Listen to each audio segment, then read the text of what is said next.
Hello, everyone. Hello, hello, hello. Can I give a round of applause for everyone who hears me? Please take your seats. Take your seats. How's everyone doing this evening? You're good? Well, let me share a special moment with you that I remember distinctly. 23 years ago today, I woke up in my home in Brooklyn, New York. It was a beautiful day, and I was pregnant with our oldest child. I was about 4 months pregnant, and I couldn't be more excited about the world. I actually had lost a child right before that, and so I was already on pins and needles when I was carrying her, and that day was special. I was very hopeful, but as many of you know, today, not only was I pregnant with her, but something awful happened that day 23 years ago. And I just like to take a moment of silence for us to remember those who sacrificed their lives for our freedom, those who lost their lives on that terrible day. And then we continue to keep their families and their memories in our hearts and prayers. So join with me in a moment of silence to honor those who lost their lives on 9/11/2001.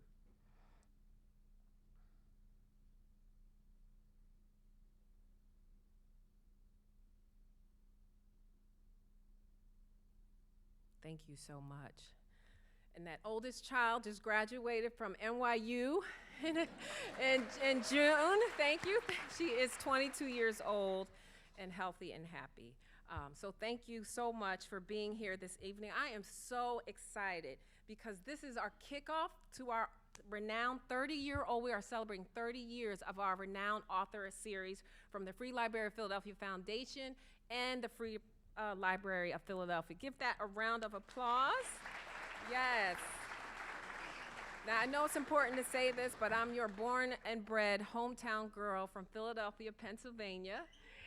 Yes, Philly, Powelton Village, Walnut Street Elementary School, all that good stuff. Daughter of 2 public school teachers. I'm happy to be here, an empty nester, being back home in Philadelphia. The foundation works to expand the Free Libraries programming and advance its mission of promoting literacy throughout the Philadelphia region. As a nonprofit, we are reliant upon your support to achieve these goals. This event here is a paid event, but more than half of our Author Series events are free, and your donations and support helps us bring those programs to communities who otherwise couldn't afford to see them, as well as other programs like our Culinary Literacy Center, where we help the library teach English to immigrants from Ukraine, Kazakhstan, Russia, all over the world who have come here to make Philadelphia their home. And we also, one of our programs we help the library with is we train in-home daycare providers on how to teach literacy to children. And we also are a parent of Read by Fourth, a renowned organization very well known in the city. But tonight, I'm supposed to say, so go to our website, freelibrary.org, hit support, give what you can from your heart. But tonight we are thrilled to welcome 2 incredible, I'm trying not to be a fangirl, guests. First we have another hometown girl, Melissa Fitzgerald, all the way from Chestnut Hill.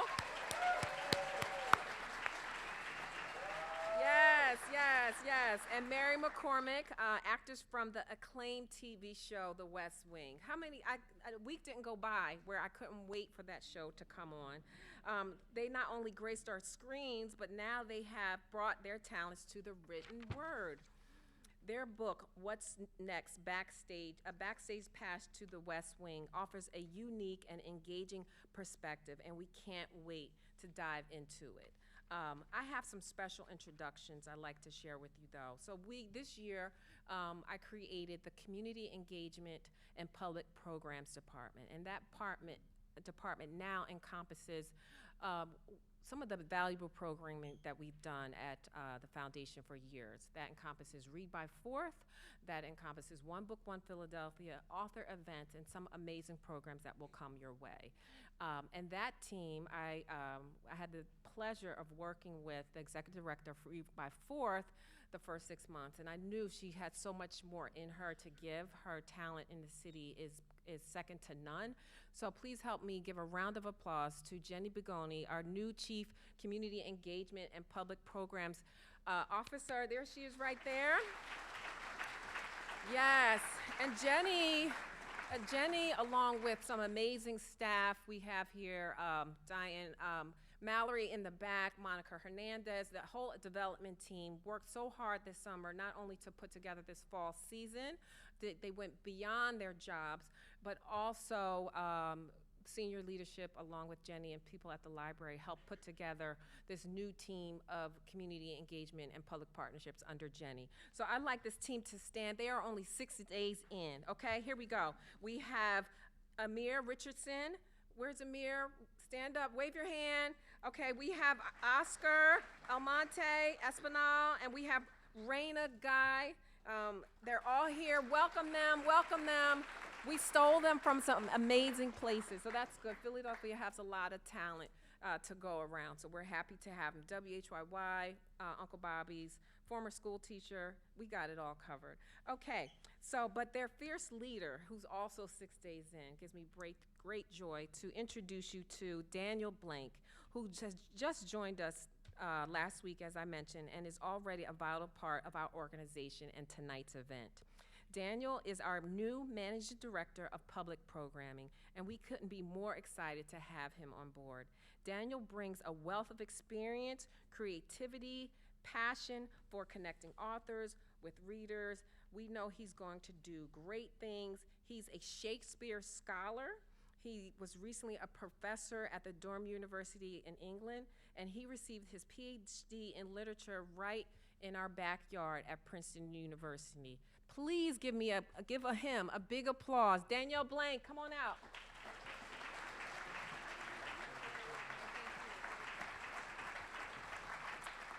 Thank you so much, Monique, and thank you all for that very warm welcome. I'm thrilled to be here tonight and to be part of this acclaimed author series, which to my mind is one of this city's great cultural treasures. By bringing authors together with readers, we create a space for exciting conversations, and we make the literary world accessible to the Philadelphia community. It is an honor to step into my new role, and I look forward to meeting many of you as our season progresses. It is also an honor to introduce our two guests this evening. Many of you know them from their iconic roles on The West Wing, where they brought to life characters who have inspired and entertained us. Now, they've teamed up to co-author What's Next, a backstage pass to The West Wing, a project that brings their storytelling talents to a new medium. Their book takes us behind the scenes of one of the 21st century's most influential and enduring dramas, offering insights and stories that are as captivating on the page as they were on the screen. We are so fortunate to have them here with us tonight to share their journey, their motivation, and the story behind this wonderful book. And joining them as moderator for the evening is Kevin Walling. Mary and Melissa have described him as the, quote, godfather of the book, and one of their first cheerleaders in writing What's Next. He is also a Fox News contributor and a former surrogate for President Biden's 2020 campaign. And now, without further ado, please join me in welcoming Melissa Fitzgerald, Mary McCormack, and Kevin Walling. Good evening, everybody. Thank you so much for joining us tonight. Mary, Melissa, and I here on stage to celebrate What's Next. I know many of you have already gotten a copy of the book and have already read it and have been tweeting and messaging and lining up 4 hours early to see you all here tonight. So it's a lot of fun to be here, especially with a Philly girl like Melissa, who's bracketed by two New Jersey guys. We love them anyway. With Mary and I. But we'll start off the conversation I would love to hear you guys talk about how you came up with writing What's Next. We celebrate 25 years in 2 weeks, I think on the 22nd of September, 25 years since the premiere of the pilot of The West Wing, which is hard to believe. And I would love to just hear how you guys came up with this, the timing of it all, and what went into writing What's Next. I blame Melissa. And I blame, is my mic on? It is? Oh, good. Okay. You all hear us? And I blame Kevin Walling because Kevin Walling approached me and said, my book agents would like you to write a behind the scenes of the West Wing book. And I said, that's not my book to write. And I left Hollywood to do justice system reform, and every, our relationships are all about service. And so, cut to Allison Janney's birthday party in Los Angeles, November 2019. And Mary and I are having a piece of cake and maybe A few cocktails. I'll We add were that. overserved. Yes. And we can blame Allison Allison Janney, for that. we'll blame her for that. Of course, you played C.J. Cregg, the iconic who. You played her assistant on the I show did. for 7 seasons. And she has been to Philadelphia also many times for my birthday party, one of them. But anyway, so we were talking, and we were talking about service because that is very important to Mary and to me and to the entire cast of The West Wing. And I remember Mary saying, if we can together do it through the lens of service, we can do it. And Mary's husband was standing behind us going, no, you guys, no, don't do it. It's going to be so much work. And of course it was, but we're really happy we did it. No, this is the fun part. Yeah. But it was COVID, and we thought, that's a good idea. It was right before It was COVID. right before COVID. It was But then November 2019. Yeah, we pitched the book idea to publishers during COVID, which was really exciting, Over Zoom. over Zoom. And then people wanted it, which was really exciting. And then we sold it, and then we had to write it. Less exciting. Yeah, that got hard. But it was interesting, too, because it was COVID, and we were, everybody remembers it was a very painful, sad time for our country and the world. And we were all very disconnected, but we had sort of the luxury of being able to reconnect, not only with each other to write the book over Zoom, but to do all of our interviews over Zoom. And that was a real gift because we got to visit with our old friends, revisit a really magical time in our lives together, and talk about it. And that really lasted throughout COVID. We did well over 100 interviews. And we not only interviewed our castmates, we sort of started right there, but then we expanded it because we wanted to really interview the whole army of people that it took to make the show. Of course, we couldn't interview everybody, but I think we had a pretty good representation. Writers, producers, hair and makeup people, props. What else am I leaving out? Just general wingnuts. Yeah, and Yeah. some wingnuts who we have here tonight, too. We do have some two wingnuts that we're going to hear from in just a little bit. Congressman Brendan Boyle and former Congressman Patrick Murphy are here and in the book as well, so we're going to hear from them in just a moment. But another original wingnut who is a very big deal, especially in the Commonwealth, is here, your father. Yes. And My we dad. touched on service. So Melissa's mom and dad are here, James and Carol. And one of the great things about this book that you just touched on is the focus on service. And in each of the cast and crew interviews, they include causes that they're super passionate about. And I wonder if you would touch on this. Melissa left acting to take the helm of an organization called All Rise, Justice for Vets, which works with treatment courts for veterans, which is incredibly important. And you actually have a family connection with that original wingnut, and that you're number one fan, the former justice of the Supreme Court here in Pennsylvania, Melissa's father's here. And you say, and I love this quote that you quote him when you took the helm of All Rise, quoting, "How are we as a nation going to take care of the most vulnerable among us? Will we make room for them in our hearts, or will we make room for them in our prisons?" And service is such an undercurrent, forward current in this book. And I wonder if you could speak to that and in your work now with All Rise, inspired with your dad right here in the front row. Well, thank you for bringing that up because it is very important to me. It's also important to Mary.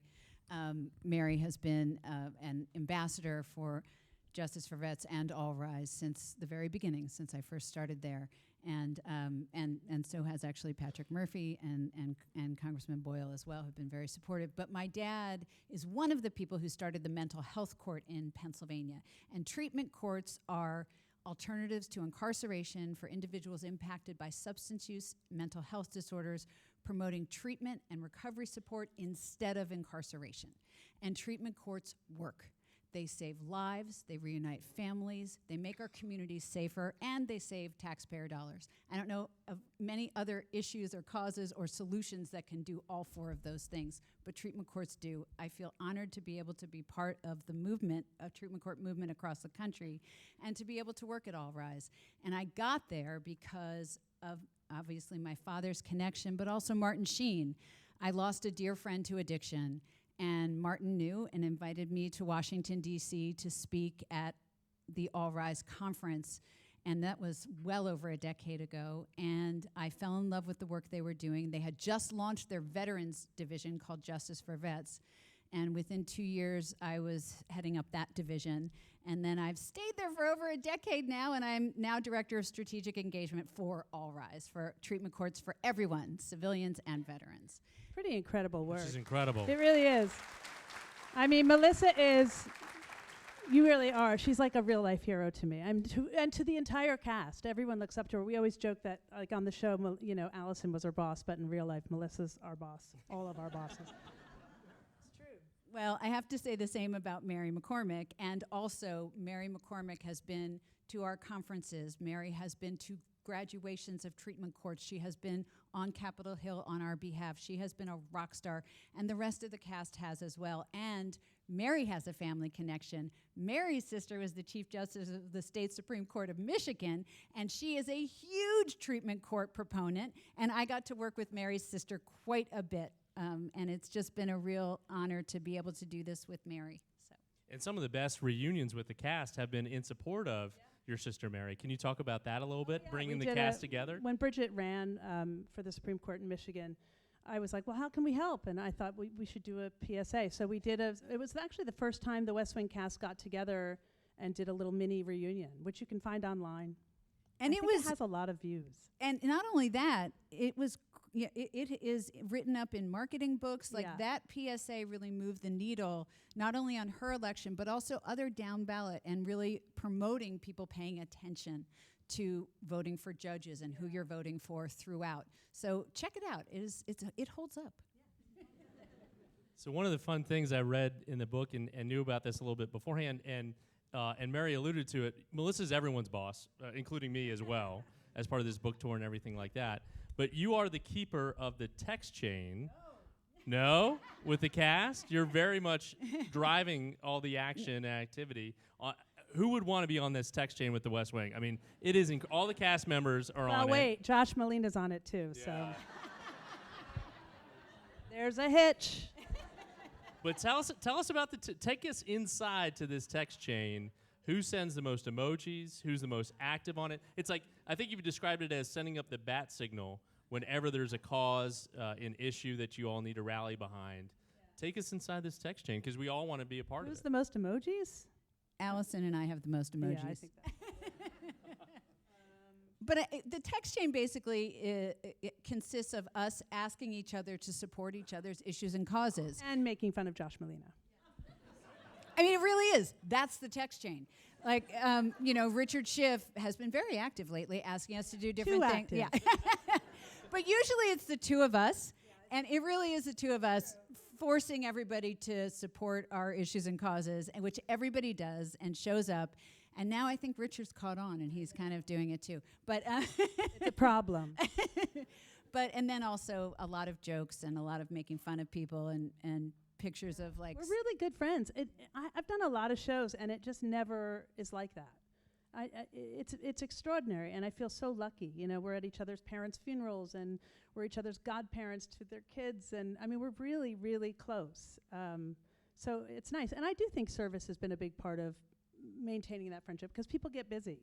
You all move on to new shows and different parts of the country and all that. But I think because of service, we always find ourselves in the same room, and so the friendship continues, which is really nice. And one of the best parts of that those relationships are the incredible personal photos that are throughout the book. So these aren't, promotional photos or anything like that. You'll see in the book, these are the actual photos. And you had to go to people's homes. Pre-iPhone. Yeah, so it's like hard copy photos that we scanned.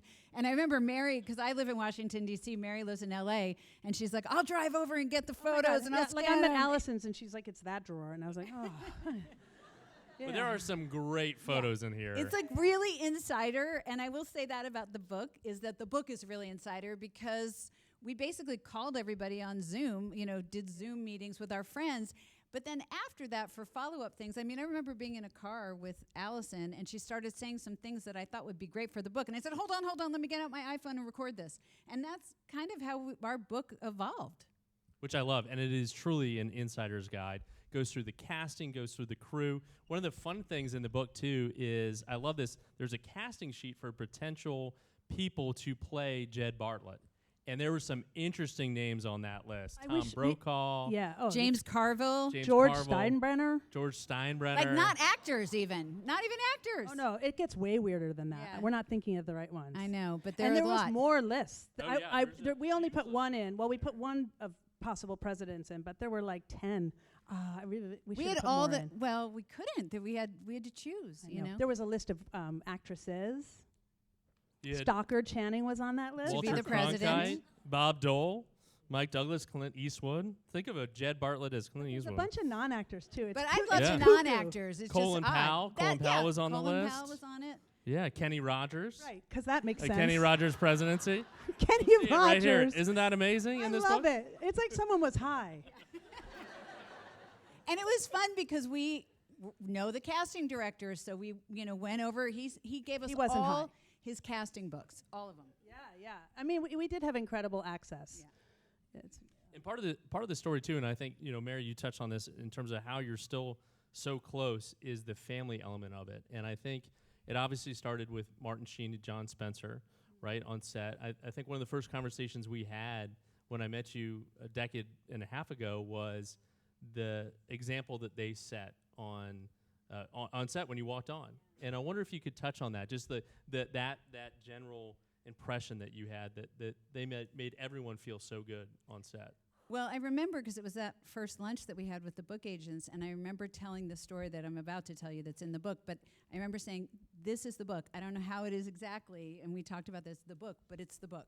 And it was because Martin Sheen was, there's a call sheet, and a call sheet sort of gives your call time the next day, what scenes you're doing, and the number one on a call sheet is the lead, and then number two, it kind of goes down. So Martin Sheen was number one on the call sheet, and one of our chapters is number one of number ones because he is. Was one of my first days on the set, and there were a lot of background artists in that scene, and background artists often referred to, not by us, but by others as extras, because they're not extra at all. They're critical to the reality of the world that you're creating. But so the background artists were there, and Martin walked onto set, and mostly background artists aren't treated they're not treated great on a set, right, Mary? I mean, they're not. They are given different food than the other actors. They're put in different places. And Martin walked on, and it was my first day, and I saw him go up, and the producers are over here looking at their watches, and Martin is shaking hands with each and every background artist, introducing himself, and not just a cursory introduction, but Martin Sheen, I'm so happy you're here with us today. Where are you from? So good to see you. Thank you for being part of this today. We're so lucky to have you here, just to each and every person. And I was standing there, of course, being nervous about the time, but why I wasn't in charge of anything. But then I thought, he's doing something. And I thought, he's teaching all of us how this is going to go down from here on out.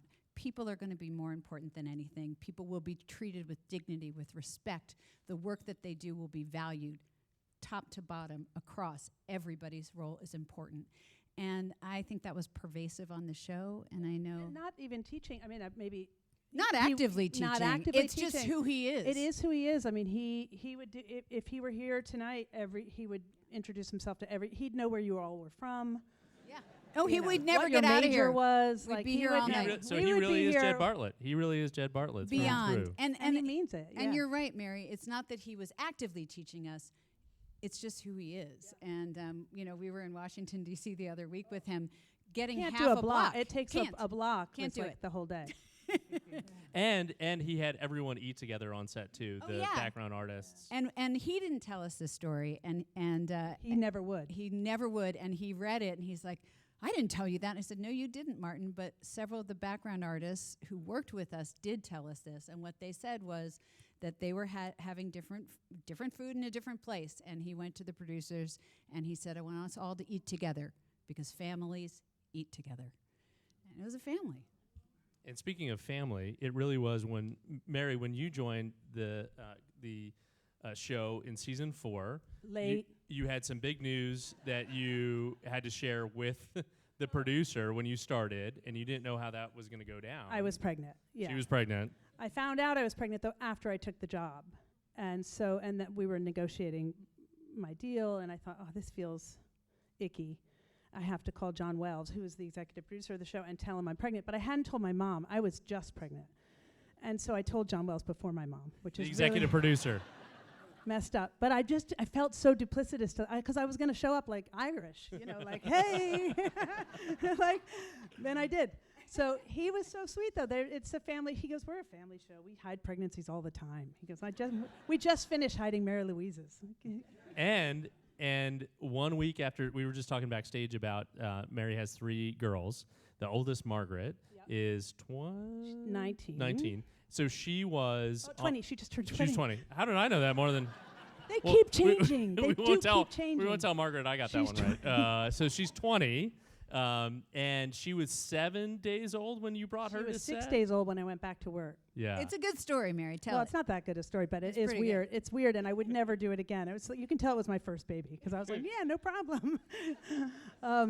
So they had cast an actress in a different role, and when I was supposed to take 3 episodes off, 2 or 3 episodes off, I think. And then I got a call from one of the producers, and he said, how's the baby? And I said, oh, she's great, and the gift was so nice, thank you. And they said, how are you feeling? And I was like, I'm okay, I'm feeling okay. And they were like, well, how okay? And I was like, uh-oh. And they said, well, if you came in, they had to let this actress go. She didn't, I've already told this story, so I don't think I'm speaking at it. She didn't really speak Aaron Sorkin speak. She didn't talk fast enough. So they recast her. But in the recasting of her, they had to reschedule the entire board. So I came back with Margaret at 6 days old, but was sitting at a lot of desks because I was enormous. But So- and Martin and the rest of the cast would take Oh turns yeah, it holding. was so sweet. and I there's had to beautiful like photos beg of to get her. I was like, you guys, I really need her because I'm actually nursing nothing now. Like I'm just leaking. Just give me the baby. Yeah. She was just in everyone's trailers and in hair and makeup. I mean, I could barely get my hands on her. It was very sweet. Such a love nice that. memory. So any West Wing fan here, I'm sure is and if you haven't read the book, we're all bracing for a chapter it's called Gone. It's chapter 33, and it's reflections of the casts and crew time with John Spencer, who was a singular force in the show and in all of your lives. And I love you interviewed all the cast and included beautiful eulogies from some of the cast members that were shared during his funeral, but also reflections of him. And I love this one reflection from Allison Smith, who played Leo's daughter in the show, Mallory, if you all remember. And she said, and this is on page 425, John Spencer was a consummate actor, but even more a consummate friend. There wasn't a day that went by that he didn't hug me on set. I can see him now, Leo in a suit, striding right over, arms wide. I never had a dad of my own, so I borrowed Mallory's. In 2001, I took over John's dressing room at the Forum to do QED, a play by Peter Parnell. On opening night, John left me a note that simply said, "To my Mallory, Theater and Roses, love Dad." And I love, Mary, I love how you described him, too. And you said, acting with John Spencer felt like the scariest privilege. Memories of working with John pop with a mix of color and gravity. I wonder if you would just speak about that. I know. I think we all sort of agree. He cared so much about it. I mean, it was his whole life, acting. It saved his life, and he talked a lot about that. He was in recovery, and he spoke a lot about what acting meant for him. But he was so good. He's just so good. I mean, anything you see John Spencer in, it's like a different skill set, It's like a whole other level. So it was scary because you didn't want to let him down, And he's a total pro, too. So, all the hijinks were less, you had to sort of And rein you it had to in. show up and Yeah. be ready to go with John Spencer. He Yes. did not appreciate if there was a guest star that wasn't ready to go. No. Didn't suffer that, and because it was sacred to him, and that was a gift to get to do it. He took it seriously, and all of us took it seriously. But he was also the kindest, most supportive man. We talk about this a lot in the book because sort of the show was on Wednesday nights, most of the show, and Thursday mornings, he, and Martin too, but I remember John particularly would be walking around and going up to every single actor and telling them a moment in the episode the night before that he particularly loved. And, it was just beautiful to watch that, and I think meant so much to all of us. I love that. And he was such a singular force. And the tribute, especially in that chapter, but throughout the book, his casting. You spend a good amount of the book going through the casting process, and in fact, I think there was some funny asides with Toby and Brad Whitford being cast for each other's roles at one point as well. Rob Lowe and Brad Whitford. So I just love that, and it is truly that insider's guide to the West Wing. And there's you'll see my name in the casting section too. I had the casting binders. There was like 4 binders like this, and we're flipping through, and I couldn't believe what we were seeing. And then I see We my should name. never see them. No, I shouldn't have seen. But you get to Half see the a stuff lot of I them saw in I this should book. not have seen. I'm like, But then I saw my name, and it said Mary McCormack, not interested in series television. But it all worked out in the So end. typical. It So all worked typical. out. It all Did worked it? out. It But did. there's also a ton of laughter on set too. And one of the amazing things in this book that I found to be just remarkable is that the singular force on set that was most responsible for interruptions with just giggling was Richard Schiff. Shockingly, he. Can you believe that? I He think gets because he the stores it giggles. all up, like he walks around like.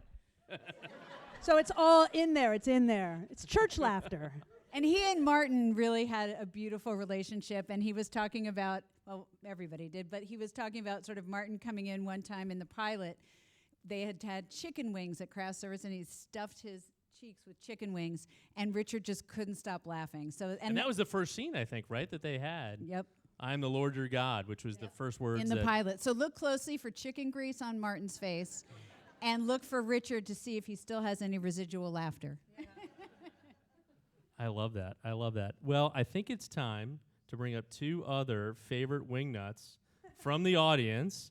We're very lucky to have Congressman Brendan Boyle serving his 4th term with us tonight. Was in the Pennsylvania House of Representatives before that for a number of years, and a colleague of his, former Congressman Patrick Murphy, also who served in Congress, and our 32nd Undersecretary of the Army. They're both in this book, which is a great one, and you guys can please come up on stage. And also just have to give shout-outs to both of them. One of them just arrived on a plane, and the other just arrived after voting on Amtrak to be here with us. So we've got a little planes, trains, and automobiles to get you all here. And he's going back tonight, so he really just came in for this.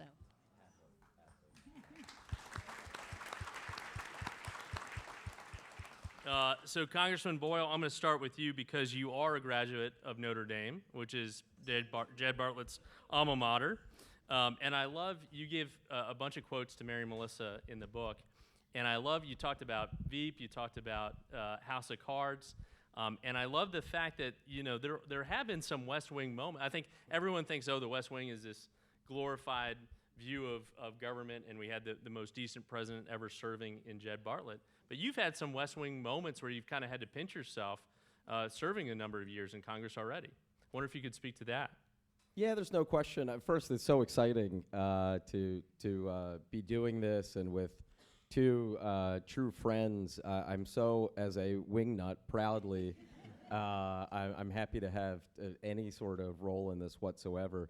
But I've just always, actually was kind of whispering to Patrick down there, I've just always admired the way this group from the West Wing actually has been a true, genuine family to one another. And 25 years later, I mean, it's truly impressive, and as you were saying, pretty unique as well. So, and I have to say, when I'm watching old episodes, as Melissa knows, several months ago, I did a rewatch from the beginning to end of all the episodes, and for some, it had been maybe a good 15 years since I had seen them. But one of the things that I wanted to convey, and I try to do this when speaking at colleges as well, is that cynicism is easy. A lot of people confuse cynicism for sophistication. Actually, it's really hard to believe in something and commit yourself to it.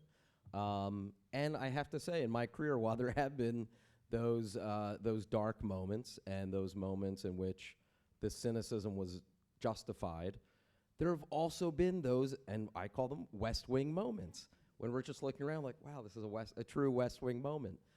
Being on the White House South Lawn for the passage of the Inflation Reduction Act, which looked deader than a doornail at many different points. We were there on this bright, sunny day, didn't think it would happen, and I'm there with a number of folks who've been fighting for things in that bill for literally their entire career. So Connecticut Congresswoman Rosa DeLauro, who's been fighting on the child tax credit ever since she got to Congress, I believe in the late 80s. And just the look on her face. So there have been a number of those moments. I was, President Biden is someone who I've gotten close to and have had a number of opportunities to be at the White House for big moments. And so I'm proud to call them West Wing moments. I love that. I love that. And you'll see all of his quotes in there from the congressman. All right, now to Congressman Patrick Murphy. I love the episode you reference in your quotes in the book. Take this Sabbath day, right? Who had the episode had one of the best guest stars in Carl Malden, if you'll remember that final Oval Office scene with the confession. I wonder if you could talk about how the West Wing shaped your life as a former federal prosecutor, as a Catholic too. We talked about Brendan at Notre Dame.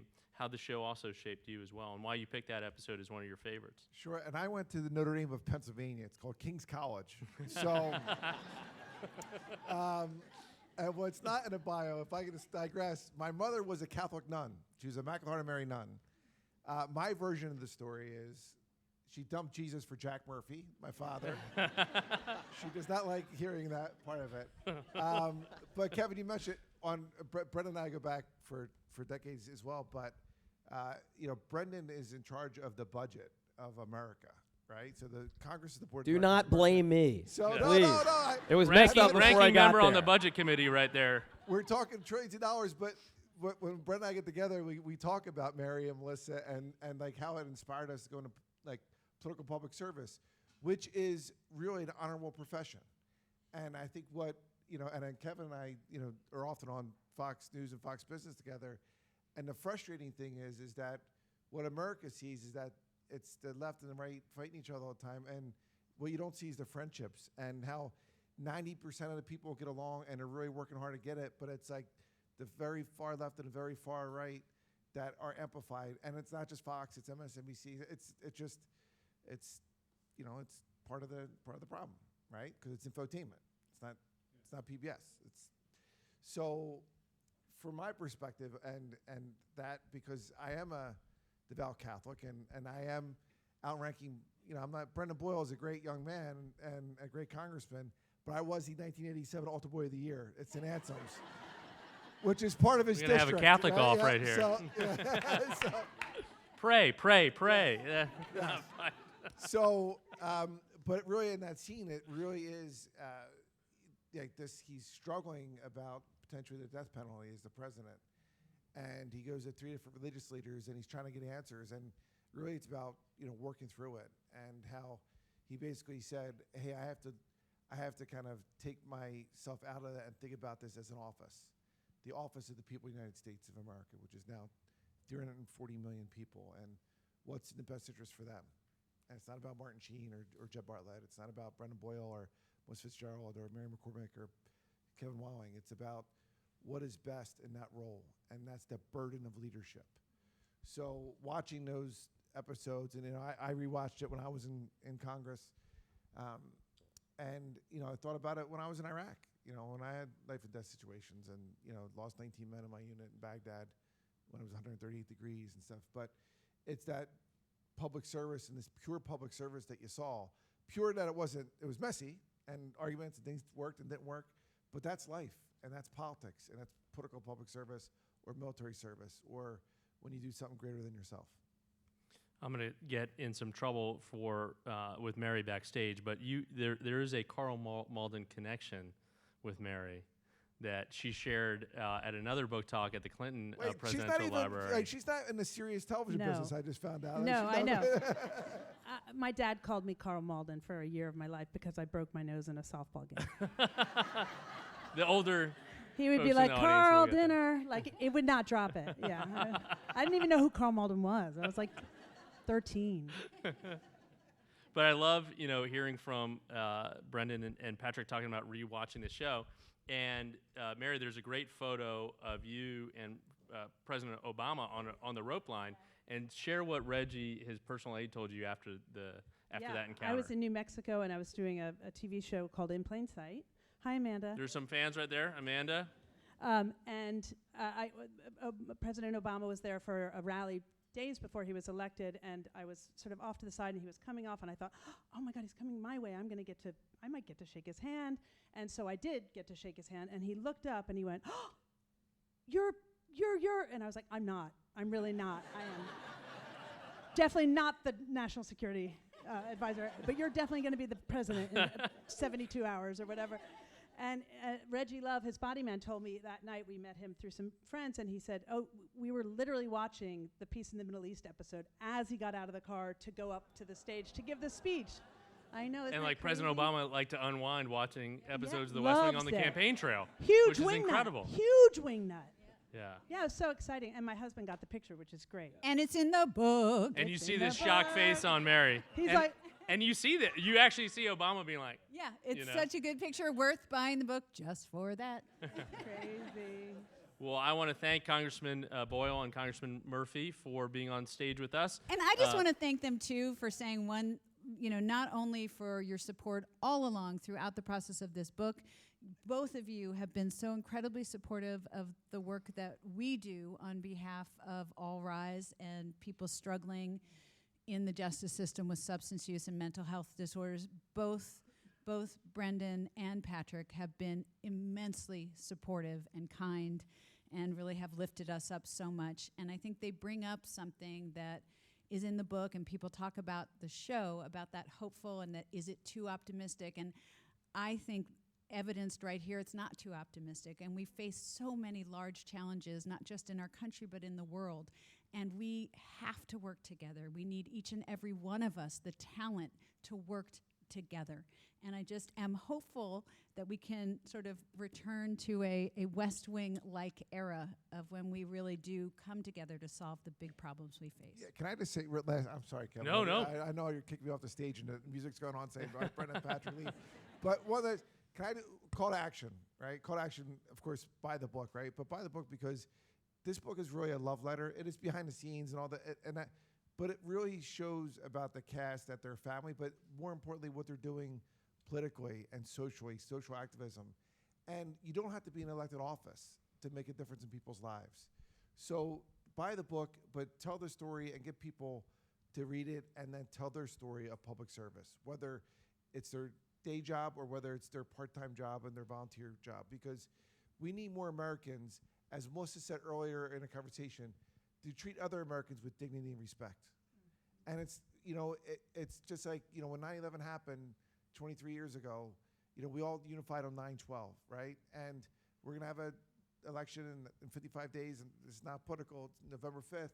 But on November 6th and next January 6th, we all got to come together, whoever wins or loses, right? And this book is this love letter about what public service should really be, and getting other people to read it and then sharing their public service through that book and through their own lens, I think is incredibly important. That's why social media is such a force multiplier. So please tweet it out, Facebook it, Instagram it, all that stuff. But thank you for letting me and Brendan be part of this. We love you guys. Thank you Let's both. hear it. Thank you Here both. for Congressman Murphy and Congressman Boyle. Two of Pennsylvania's finest right there. Now it is my favorite time because we're going to hear from you. So we have two folks on either ends of the aisle. And I know Mary and Melissa are eager to take as many questions as possible. We've got 10 minutes or so. So if you would say your first name and your favorite episode of The West Wing, and then ask your question. My name is Joe Griffiths, and I'm a good friend of Melissa Fitzgerald. Hello, Maybe Joe her Griffey. biggest fan. My question is, how much research went in to each show because I'll take a minute and ask. I'm a Vietnam veteran. I do a radio show for veterans. There's a list of Vietnam veteran statistics, and one of them gets lost all the time that nobody pays attention. But you guys did a Christmas scene where Toby donated an overcoat with his card in the pocket of a In homeless, Excelsis Deo. of a homeless Vietnam veteran. He got his ass reamed out a little bit by the president for stepping over bounds to use his power to bury the guy. I believe it was Christmas Eve day. Mrs. Lonahan, if I'm saying her name right, asked to go to the cemetery. And the story was she had 2 sons that were medical students that quit college to go to Vietnam. My question is, I don't know if anybody in this room is aware that 31 sets of brothers died in Vietnam. Was that a coincidence that they had her have 2 sons die? But if you go into facts of Vietnam, 31 sets of brothers died in Vietnam. I want to know the answer to that. I mean, I would love if Aaron were here to know. Well, the research was intense for that show. But I would love to know the answer to that. Yeah, we don't know. And we could find out. Well, we can ask Aaron. I would actually love to know that answer. With Aaron next week. Yep. Patrick Murphy again. Sorry. So I used to run the Army. So let me just tell you something. Take the mic. Take the mic. Yes. Yes. Really quick. One, that is right. It's 31 brothers. But 2, as it relates to the show, Martin Sheen had 5 brothers, I believe. 5 brothers that are Vietnam veterans. And I think the great thing about I just got choked up, Joe, when he told that story, because that's one of my favorite scenes, is that we didn't separate the war from the warrior back then when those warriors came home from Vietnam. And it's the political leaders that sent our men and women in the harm's way. And that generation could have sat home. But it's the Vietnam generation that came home and said, the next generation of Iraq, Afghanistan veterans will not be treated the way we are. They were the first ones to say, welcome home, brother, and welcome home, sister. And Joe and all the Vietnam veterans out there, thank you, and God bless you for continuing to serve our nation.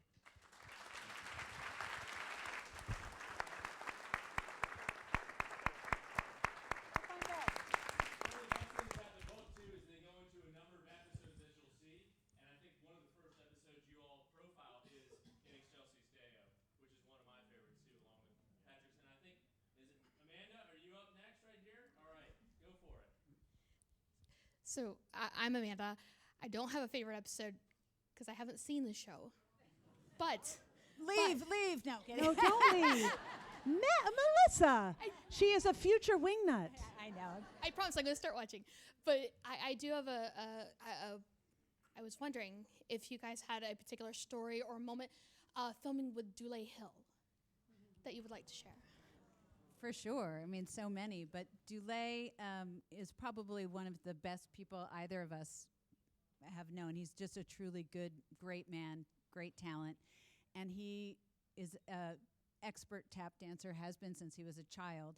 And he would tap dance on set. And there's a story in the book about when he's like world-class dancer. dancer. He's and where he tap dances when Yo-Yo Ma is performing in the episode called Noel, and just standing around watching Dule Hill tap dance while Yo-Yo Ma is a great memory. So talented. We also had Dule. Also, we called doing the Dule because in the Oval Office, we called it the Awful Office because when you shoot in a circular room and there's like 10 actors in the room, you might be shooting till 4 a.m. So. But Dule would always do this thing where he'd come in the room because he's like, I get paid the same amount whether I'm in this office or not. So he would always come in and he'd go like this. Thank you, Mr. President. We called doing the Dule because he was like, and I'm wrapped. Good night. He's like, paid the same amount. He always found a way to get out. Always. And the other thing, my other favorite Dule Hill story is that he played on Celebrity Jeopardy, and he played for All Rise, and he won. He won Celebrity Jeopardy. He was in the semifinals, and the money that he raised provided scholarships for many treatment court graduates to attend our national conference, to travel there and get training, because many of them are working in the treatment courts to save their lives, including a district attorney in Pennsylvania. Love that. Okay, questions over. All right, we're on this side, I think, right here. Yes, sir. You right there with the glasses. So great to have you here. I can't remember the name of the episode, but the episode where President Bartlett goes and closes the church after Two cathedrals. There you go. Oh, okay. I'm waiting to read the book, but when he closed that church and was speaking in Latin to the sound of Dire Straits or Mark Knopfler in the background, I thought that was, I mean, I'm a television watcher to this day. I think that's probably the most emotional, evocative, just incredibly intense scene that maybe I've ever seen. And I don't know if it was felt that way in the cast when it was going on. Were you like watching it as it was unfolding, or how did you experience that? It was a closed set that day, but Martin has talked a lot about it. But Martin talks a lot about it in the book too, and Latin was the language that he spoke in his church growing up. So he said it was a pretty. I think it had history for him and extra depth, and it just remarkable. It is. I agree with you. One of the most. I think Rolling Stone just named it. They just did their list of like 50. I think it's 50 best episodes of television ever made, and Two Cathedrals is on the list. Yeah, it's a great chapter in the Aaron book. Sorkin. I mean. Okay, on this side right here, right down here, we'll make it easy. Right down in front.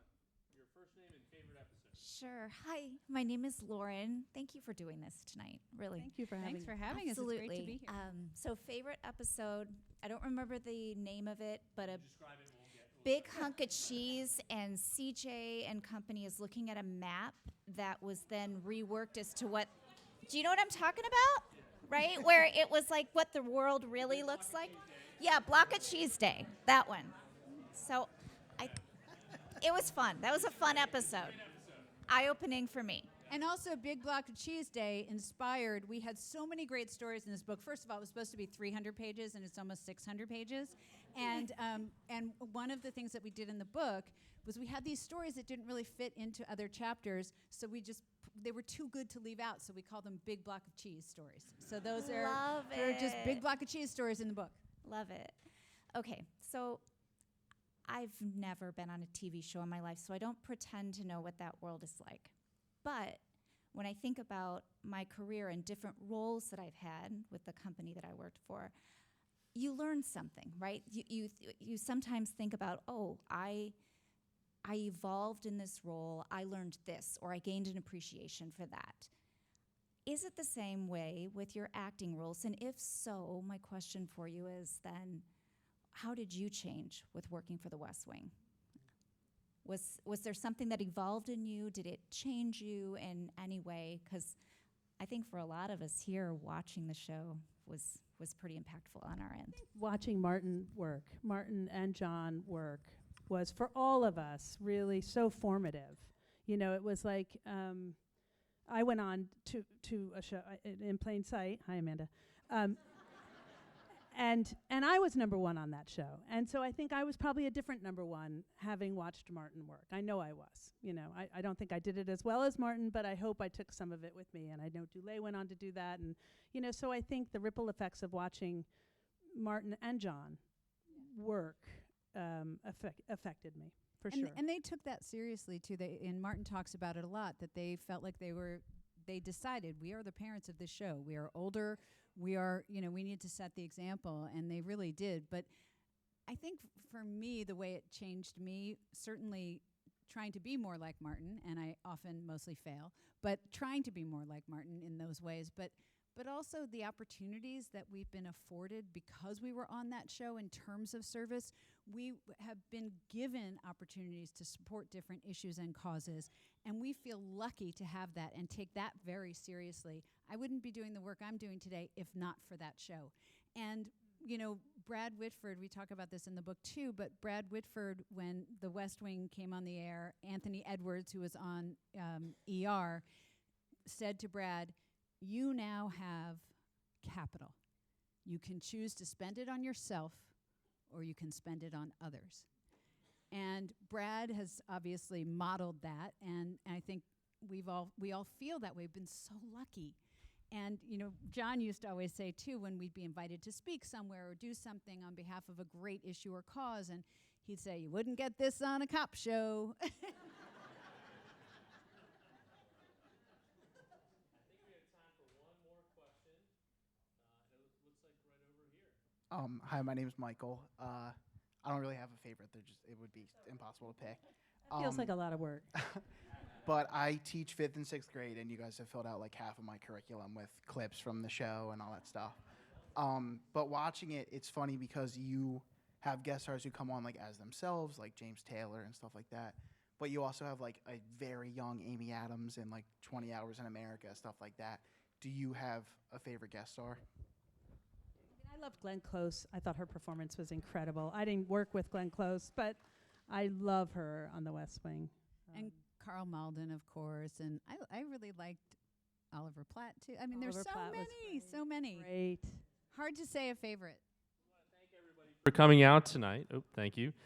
So Mary and Melissa have signed books that you can purchase upstairs. They're also going to stick around if you'd like to take photos with the two authors upstairs in the Great Hall. So just right upstairs, or you can take the elevators on the side. And I think on behalf of Mary and Melissa, we'd love to thank the Free Library here for having us. And thank you all for coming out tonight and celebrating the West Wing. Let's hear it one more time for Melissa Fitzgerald and Mary McCormack, authors of What's Next. Thank you again, Congressman, for coming. And we will see you upstairs in the photo line.